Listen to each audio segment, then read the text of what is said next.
President Bongbong Marcos announces the discovery of Malampaya East 1 or MAE-1, a gas field which could supply electricity to the country's millions of households. In a video posted on his social media accounts on Monday, January 19, President Marcos says Malampaya East 1 is located about 5 kilometers east of the existing Malampaya field. He adds that it holds approximately 98 billion cubic feet of gas, enough to generate nearly 14 billion kilowatt hours of electricity annually.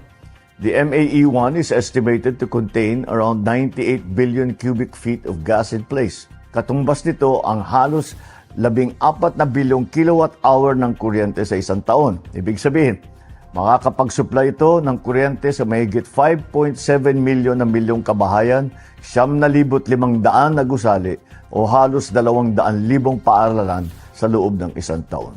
According to President Marcos, initial testing showed that the well flowed at 60 million cubic feet per day, which indicates the well has the potential to produce even more, confirming it is a high productivity resource comparable to the original Malampaya wells. He says the Malampaya East 1 also contains condensate, which is a high-value liquid fuel that can help support the government's efforts to stabilize the country's power supply. The president proudly notes that Filipinos led the drilling operation. Pinagmamalaki rin natin na Pilipino ang nanguna sa drilling na ito. Higit sa lahat, natapos nila ito na walang aksidente o environmental incident. The Malampaya East 1 marks the first milestone of the Malampaya Phase 4 drilling campaign, which also includes the Camago 2 and Bagong Pag-asa wells. President Marcos further says the next steps will involve completing and testing Camago 3 as well as drilling the Pag-asa exploration well to explore additional potential gas resources. An impeachment complaint has been filed against President Bongbong Marcos at the House of Representatives over his alleged involvement in a 2025 corruption scheme concerning unprogrammed appropriations, among other issues. This marks the first impeachment complaint against President Marcos since he assumed the presidency in 2022. Lawyer Andre De Jesus submitted a complaint on Monday morning, January 19, to the Office of House Secretary General Cheloy Garafil. The complaint was endorsed by Deputy Minority Leader and Pusong Pinoy Party List Representative Journey Nisay. De Jesus laid down 6 grounds to support his complaint. This includes allegations that President Marcos ordered and enabled the kidnapping and surrender of former President Rodrigo Duterte to the International Criminal Court, as well as claims that he is a drug addict, which impairs his judgment and leadership. De Jesus also points out the President's alleged failure to veto unprogrammed appropriations and other unconstitutional provisions of the General Appropriations Bill from 2023 to 2026. The complaint also includes allegations that the president benefited from kickbacks arising from budget insertions and ghost flood control projects, as well as claims that he created the Independent Commission for Infrastructure to supposedly shield corrupt allies. The complaint also alleges that the president violated the Constitution and betrayed public trust for surrendering Duterte to the ICC.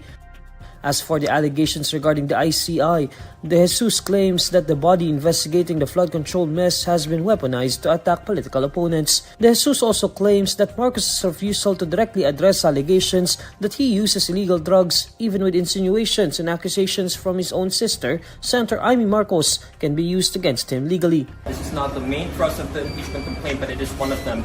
It is an issue that has been dodged by the president. It's an issue that has been dodged by Malacanang. They're just sweeping it under the rug.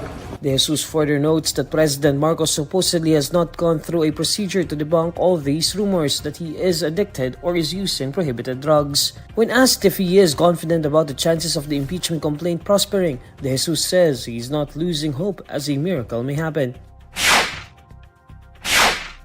Local prices of petroleum products will increase anew starting Tuesday, January 20, with diesel rising for 4 consecutive weeks as more geopolitical tensions erupted.